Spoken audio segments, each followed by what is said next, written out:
Right here in Newtown this morning, Amy Robach, 20 families dealing with a loss that is impossible to imagine, the loss of a little child. And you spoke to one family who also inspired you. I have never been so moved or so impacted by an interview as I was after sitting down with the Rekos family and listening to them remember their little girl, Jessica, who was so violently taken away from them. She loved horses, orca whales, and of course, her family. Richard and Krista Rekos say that talking about their Jessica brings tiny moments of comfort. And she was a ball of fire. She ruled the roost. Our little CEO, we called her. You know, she was the boss. When the call came on Friday morning that Sandy Hook Elementary was on lockdown, Krista Rekos rushed through the town where she and her husband were both raised. And as I was running, I just kept thinking, I'm coming for you, honey, I'm coming.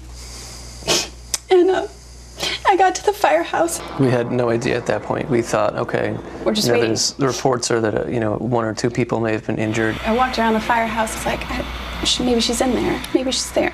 Yeah, I must have done 100 laps. I knew exactly what she was wearing. I knew I was going to see her little ponytail come around the corner and her jacket and her black glittery Uggs that she had on that morning. And I knew I was going to see her, and I didn't. There was still hope that because the children were hiding.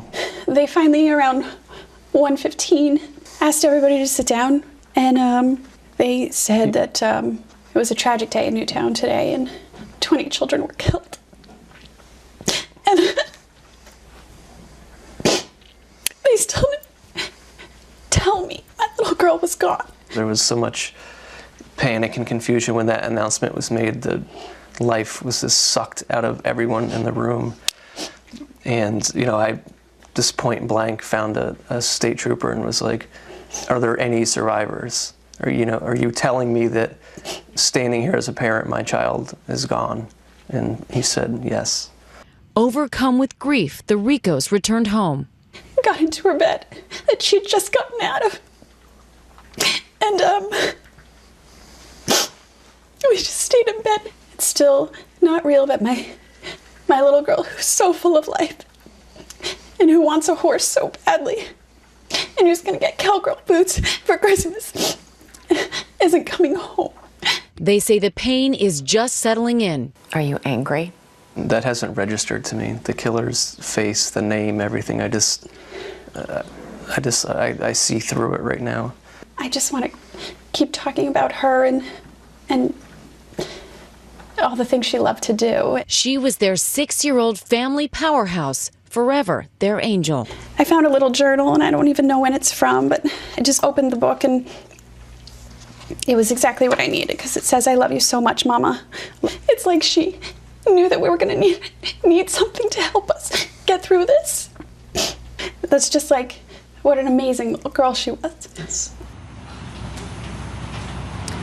Jessica was just 6 years old, and her funeral is tomorrow. And I wanted to share a behind-the-scenes story because before this interview began, we were looking at baby pictures of Jessica with the family.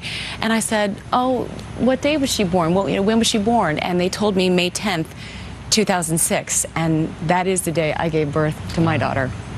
And I felt such a connection to Krista.